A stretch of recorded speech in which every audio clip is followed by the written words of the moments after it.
There's a question about land tenure and how we are dealing with the issues of land.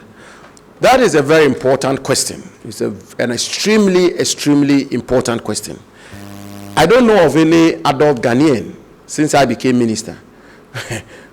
I would say all, but I think the significant proportion of our adult population, almost each one of us have some land issue of a sort. I've had some before, and all of us do. You buy land and title registration is a problem, and search is multiple, and you buy from this chief, another chief pops up, land guard, and your building is broken down. Somebody tells me before you can erect a full residential building or a structure, the hurdles you have to go through is just ridiculous. In my previous life as a practicing lawyer, I bought land for a client, and just when the client began to build, so some chiefs popped up, without sleepers, and demanded that they have to pour libation and all of that, and the grounds of it you can't tell. But this is our reality, which is why in my presentation I talked about the extraordinary efforts the very capable and able Executive Secretary of the Lands Commission, Mr. Ed Hassan, is involved in, and his team.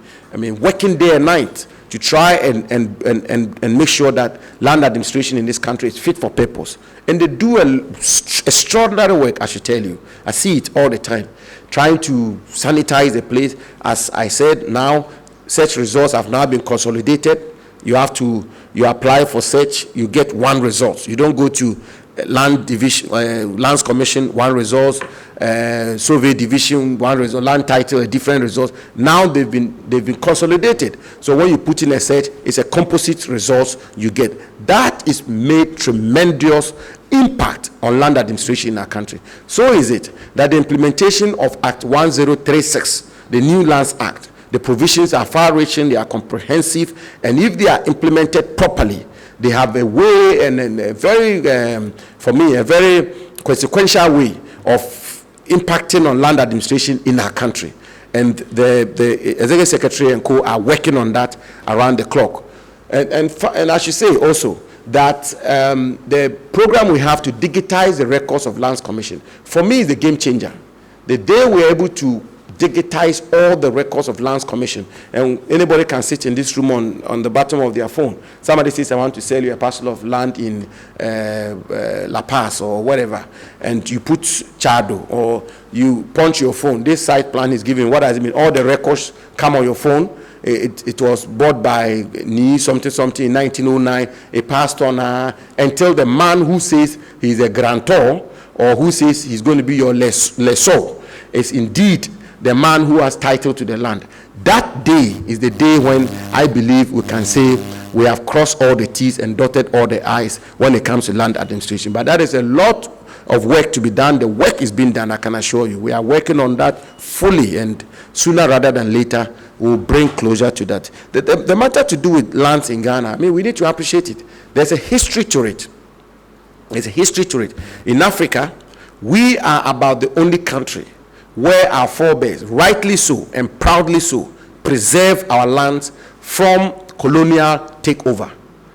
The Crown Lands Base of 1876, when Mensa Saba and Co stood up, the Aborigines Right Protection Society, and resisted the British colony, the Crown, from appropriating the land and making all the lands of Ghana state lands. They did resist it.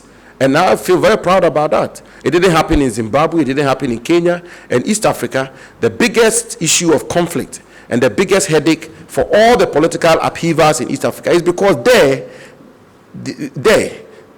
colonial governments appropriated all their land. So you go to Kenya and Zimbabwe, almost every land is state land. And that is what, President Mugabe and co, that's been the reason for that. But Ghana is different. Ghana, first of all, there's nothing like ownerless land. Olenu said it. There's nothing like ownerless land. Every land has its owner.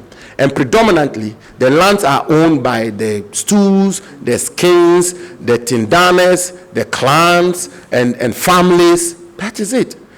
Every government land, every public land was acquired from a chief, or from families, or from clans. In Asante-Man, for example, 90% of all Asante-Man belong to the Golden Stool. So that is the land tenure system of ours. For me, there's nothing wrong with it. We should be proud of it.